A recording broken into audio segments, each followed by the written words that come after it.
নমস্কার সকলকে। আমি চন্দ্রিকা। আপনাদের জন্য নিয়ে এসেছি আবারও একটা গা ছমছমে ভুতুড়ে গল্প। আজকের গল্পের নাম বুদ্ধির বাইরে। নারায়ণ গঙ্গোপাধ্যায়ের লেখা। গল্প পাঠে আমি চন্দ্রিকা। আজকের গল্পে দেখা যাবে যে একটি বন্ধু কী করে আর এক বন্ধুকে সাহায্য করে, আর এটি একটি গা ছমছমে গল্প।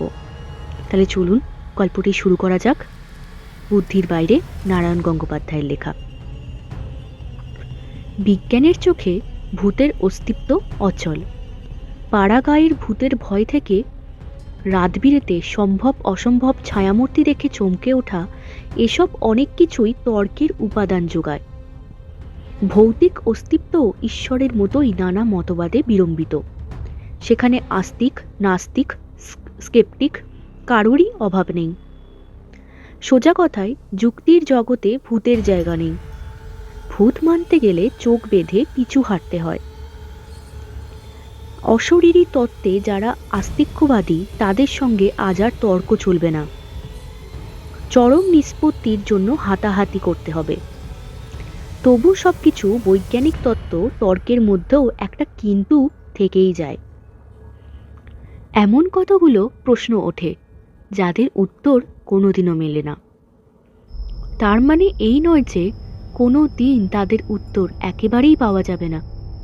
হয়তো বিজ্ঞানের ব্যাপ্তি একদা সব কিছু নিঃশেষ সমাধান করে দেবে, কিন্তু যতক্ষণ না তা না হচ্ছে, ততক্ষণ কতগুলো বিচিত্র ঘটনা আমাদের মনকে নানাভাবে আন্দোলিত করতে থাকে। এই রকমই একটি ঘটনা আমি বলবো। এটা ভূতের গল্প কিনা জানি না, চোখ কিংবা মনের ভুল কিনা সে সম্বন্ধেও কোনো রায় দিতে আমি প্রস্তুত নই।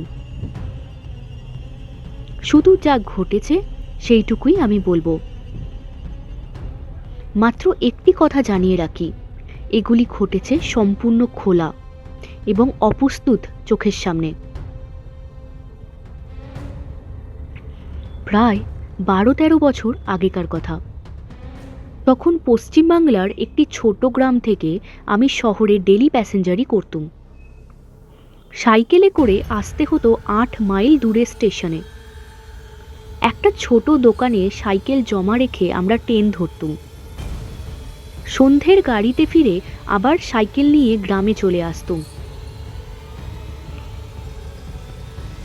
ডেলি প্যাসেঞ্জারি করতুম আমরা দুজনে, আমি আর প্রিয়নাথ। মুন্সেফ কোর্টে চাকরি করে 5টা নাগাদ প্রিয়নাথের সাইকেল রিপেয়ারিং শপে এসে আমি আড্ডা দিতুম আর চা খেতুম। তারপর 7টায় দোকান বন্ধ করে 7:22 ট্রেন ধরতুম দুজনে।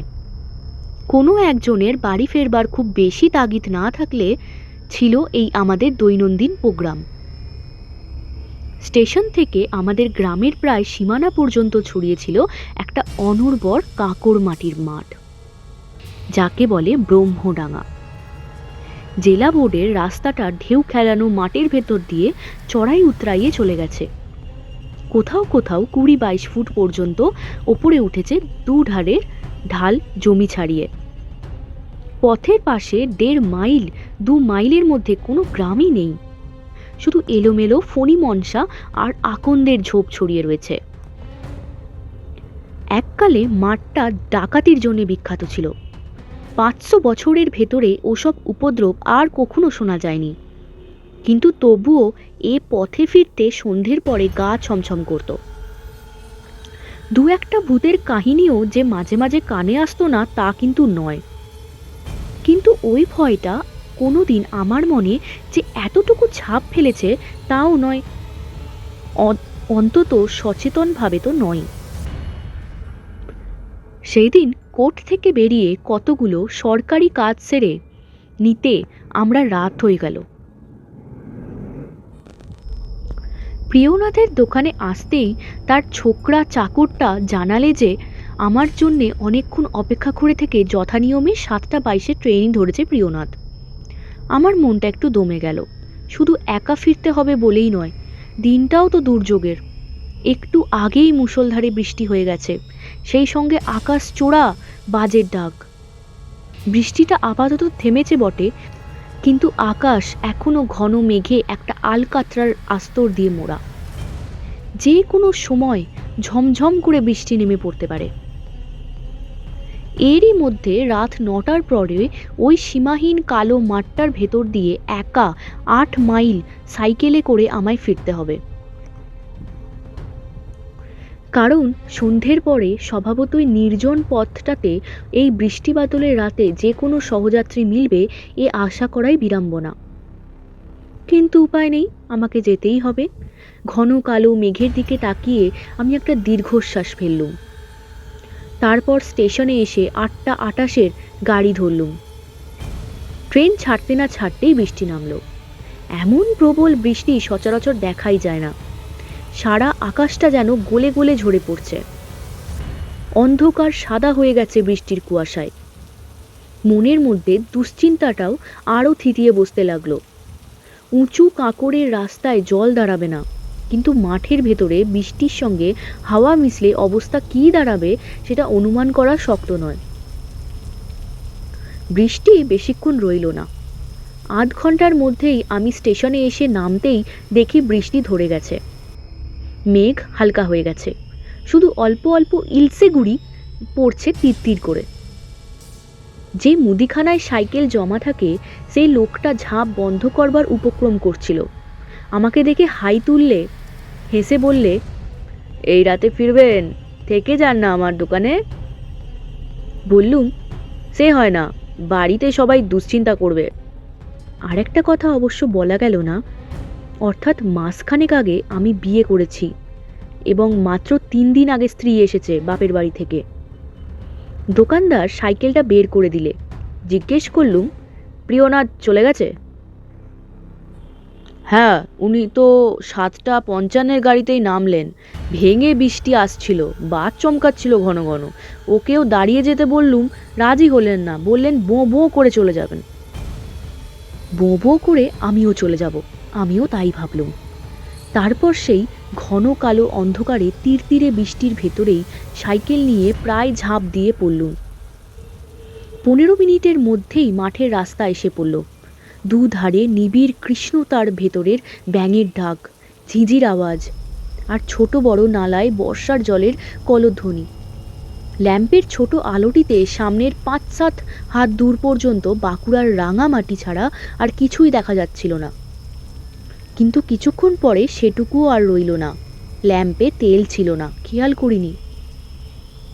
ক্ষীণ হতে হতে দপ করে নিভে গেল সেটা। এইবার আমার ভয় করতে লাগলো। চেনা রাস্তা, যতই অন্ধকার হোক ঠিক নির্ভুলভাবেই চলে যাব। তবু তবু অন্ধকার, এই নির্জনতা। একবার যদি অসাবধান হই তাহলে সাইকেল নিয়ে একেবারে ১০-১২ হাত নিচে গড়িয়ে পড়ব। দু চোখকে যতদূর সম্ভব তীব্র করে আমি সাইকেল চালাতে লাগলুম। তাড়াতাড়ি যেতে ভরসা হচ্ছে না। তবু উত্তেজনায় আপনা থেকেই দ্রুত বেগে ঘুরতেছিল প্যাডেল। সেকেলে বিএসএ বাইক। আমার মনে শাসন না মেনেই সে যেন শোঁ শোঁ করে উড়ে চলল। থামো হেসেন, থামো। অন্ধকারে ছিঁড়ে যেন তীরের মতো স্বর উঠল একটা। প্যাডেলে আচমকা পা থেমে গেল আমার। পেছন থেকে পরিষ্কার গলায় ডাকল প্রিয়নাথ। অত তাড়া কিসের হে? আমি যে সেই ১ ঘন্টা ধরে মাঠের ভেতরে তোমার জন্য হাঁ পিত্তেস করে দাঁড়িয়ে আছি। বিস্ময়ে এবং আনন্দে আমি সাইকেল থেকে নেমে এলুম।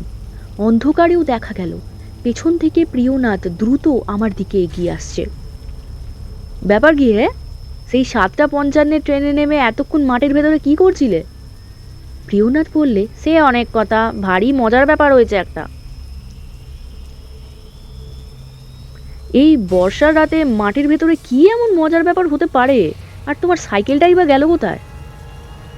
অন্ধকারে প্রিয়নাথ এবার অল্প একটু করে হেসে উঠল। বলছি তো, সে অনেক কথা, গ্রামে ফিরে শুনবে। আপাতত তোমার ক্যারিয়ারে আমাকে তুলে নাও। বেশ, উঠে বড় চটপট। প্রিয়নাথ কাছে এলো। দেখেছো কাণ্ড, জলে কাদায় একেবারে মাখামাখি হয়ে গেছি, হাড়ের ভেতরটা শুদ্ধ কাঁপছে ঠকঠক করে। পড়ে গেছিলে নাকি? সে আর বলো কেন, আছাড় বলে আছাড়। একেবারে অতল জলের ভেতর, কাদার মধ্যে প্রায় বসে গেছিলুম। যাক, বাড়ি ফিরেই শুনবে সেসব কথা। আমি সাইকেলের প্যাডেল ঘোরালুম। তড়াক করে প্রিয়নাথ পেছনে উঠে বসলো। একটা ঝাঁকুনি লাগলো। টের পেলুম সিটের আংটাটা প্রিয়নাথ আঁকড়ে রয়েছে।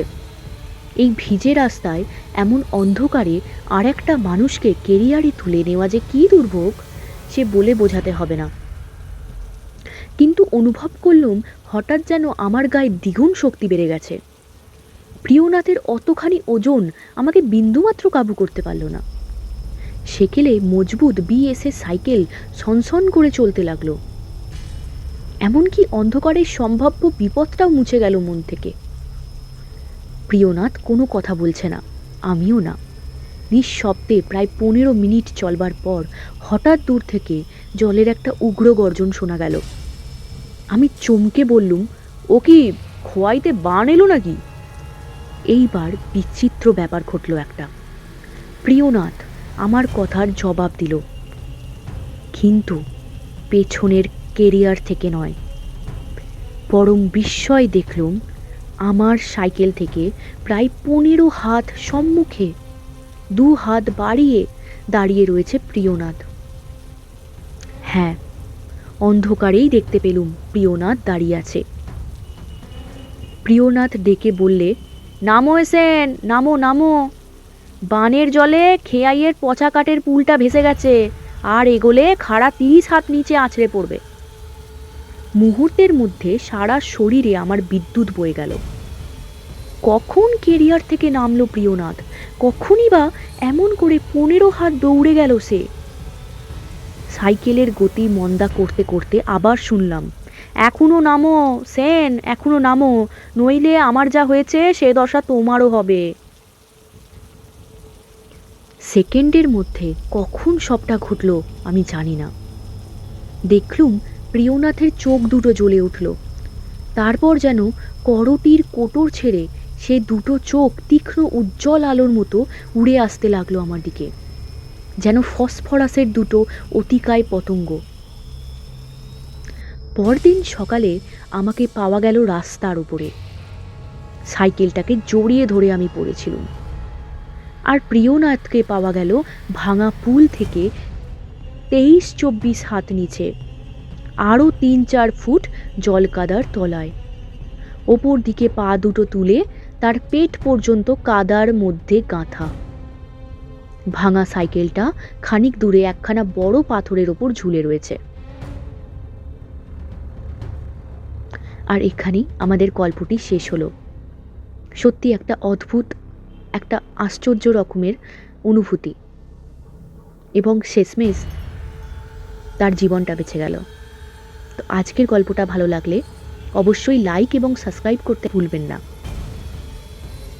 আর আপনাদের মূল্যবান কথা আমাদেরকে কমেন্ট বক্সে অবশ্যই জানাবেন।